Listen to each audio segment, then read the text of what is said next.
Good evening everyone, कैसे हो आप लोग। मेरा नाम है Durgesh Gupta. I hope so आप लोग सब सही होंगे और अच्छे से कंसिस्टेंटली प्रिपेयर कर रहे होंगे। गाइस, लास्ट वीडियो में उन्होंने डिस्कस किया था आरआरबी पीओ एंड क्लर्क के प्री को कैसे क्लियर करना है। एंड इस वीडियो में हम डिस्कस करेंगे एक बहुत इंपॉर्टेंट टॉपिक जो कि है मेंस के बारे में। क्योंकि गाइस सिर्फ प्री क्लियर करके आपका फाइनल सिलेक्शन नहीं होने वाला है। तो ये वीडियो को स्टार्ट करने से पहले गाइस मैं चाहता हूं अगर आप चैनल पर नए हो तो प्लीज चैनल को सब्सक्राइब करो एंड वीडियोस को लाइक करो। ये बिल्कुल फ्री है एंड इससे मुझे बहुत मोटिवेशन मिलता है। Guys, RRB PO and clerk के मेंस में 4 सेक्शन पूछे जाते हैं: मैथ्स, रीजनिंग, इंग्लिश एंड जीए। हम लोग एक एक करके इन चारों टॉपिक के बारे में बात करेंगे। फर्स्टली बात करते हैं रीजनिंग की। तो गाइस, रीजनिंग के मेंस में जो रेगुलरली क्वेश्चंस पूछे जाते हैं वो होते हैं coded inequalities, reverse syllogisms, distance directions coded वाले, क्वांटिटी 1 क्वांटिटी 2 के questions and puzzles and sitting arrangement. अब जो स्टार्टिंग के 3 टॉपिक्स मैंने बताया वो बिल्कुल हार्ड नहीं होते हैं, बस लेंदी होते हैं। एंड फर्स्ट टाइम जब आप करोगे तो आपको बहुत कॉम्प्लिकेटेड लगेगा, but trust me guys, mains में ये सब टॉपिक्स बहुत अच्छे मार्क्स कैरी करते हैं।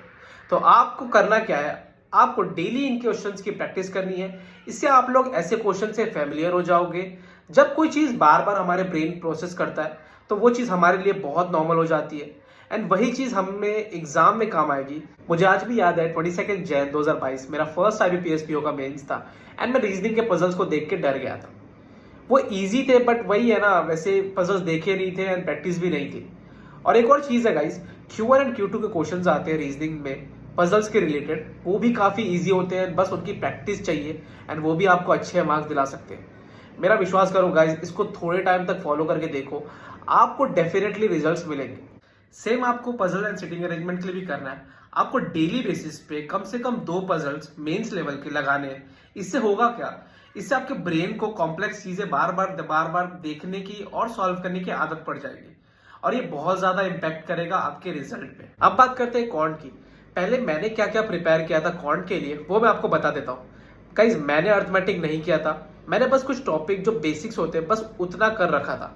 टॉपिक जैसे कि टाइम, स्पीड, डिस्टेंस, ट्रेन वाले क्वेश्चंस, बोट एंड स्ट्रीम के एकदम basic questions, time and work के basic questions, profit and loss के बेसिक्स, रेशियो एंड परसेंटेज जो कि आपको अच्छे से करना है। ये सब टॉपिक के बेसिक मैंने कवर कर लिए थे, क्योंकि अगर एग्जाम में अर्थमेटिक बेस्ड यही आएंगी तो इन टॉपिक्स पे ही आएंगी एंड बिल्कुल बेसिक सा एप्लीकेशंस होता है अर्थमेटिक का डीआई में। तो आप लोग भी इन टॉपिक्स को कवर कर लो ताकि अगर अर्थमेटिक डी आती है तो आप लोग इजीली बना सको। एंड अब बात करते हैं लॉजिकल डीआई की। गाइज, ये एक ऐसा टॉपिक है जिसे आपको डेली मिलना होगा।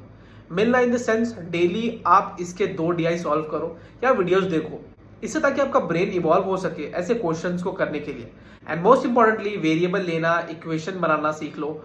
जो एक्स वाले क्वेश्चंस होते हैं, मुझे पता है बहुत सारे लोगों को वो नहीं आता होगा, मुझे भी नहीं आता था एंड इतना टफ नहीं आता कि गाइस वो सीख नहीं सकते। हम लोग कमेंट करना अगर आपको वो एक्स वाले सीखना है तो मैं अच्छे से एक्सप्लेन कर दूंगा ताकि आप लोग को भटकना ना पड़े। एंड ये जो चीजें मैं आपको बता रहा हूँ इन्हें डेली फॉलो करो जब तक आपका एग्जाम नहीं हो जाता एंड प्रोसेस को ट्रस्ट करो।